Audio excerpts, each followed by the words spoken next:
One topic doesn't go away: long-term player development. Parents and coaches always ask the same thing: how many hours should my kid train? What skills do they need by the age of 10, 14, or 16? Every time I ask myself one simple question: why? Why are we so obsessed with future-proofing players?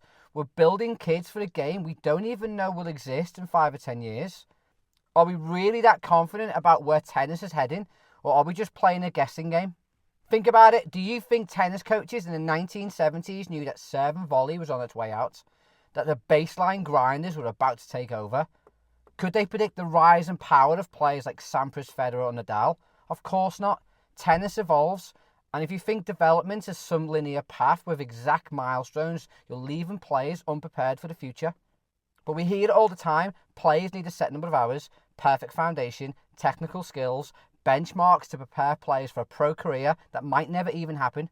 But guess what? We have no idea what tennis will look like in 10 years' time. Technology changes, surfaces evolve, and players change with them. We're trying to prepare kids for a game that might not even exist in a few years' time, never mind when they reach their peak. One of the biggest mistakes in tennis is we treat tennis development as a linear process. We create timelines for players. For example, by the age of 10, your player should do this. By the age of 14, they should be able to master that. But nobody actually knows if it works. Development isn't neat and tidy. Players hit walls, break through them at unexpected times, and develop at different rates. So why pretend we can map out a player's future when the sport itself is consistently changing? The landscape of tennis has transformed so much over the years. Serve and volley was dominant in the 70s and 80s. The big service took over in the 90s. The baseline game took over after that. And now we're probably in an all-court era. The game will continue to evolve. If we train players for one era, they're unprepared for the next. Look at Nadal. He's a perfect example. He didn't stick to one path. He evolved. He came into tennis grinding away at the baseline.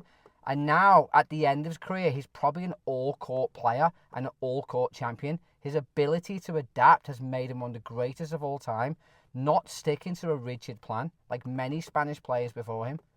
So why focus on future-proofing? If we want to develop players, we need to focus on what they need right now, what their current strengths and weaknesses are. What challenges can we give them today to make them more adaptable and resilient? Tennis is about adaptability, problem solving, and thinking on your feet, not following a rigid timeline. Tennis coaches, we need to stop pretending we have the blueprint. There's no magic formula. There's no blueprint. There's no roadmap for producing the next Grand Slam champion. We have no idea. What works today might not work tomorrow. What worked for Nadal will not work for our players. Forget the roadmap. Focus on the player in front of you, and the future, it will take care of itself. As always, if you enjoyed this video, please leave a like. Comment down below any thoughts or challenges to what I've just commented on.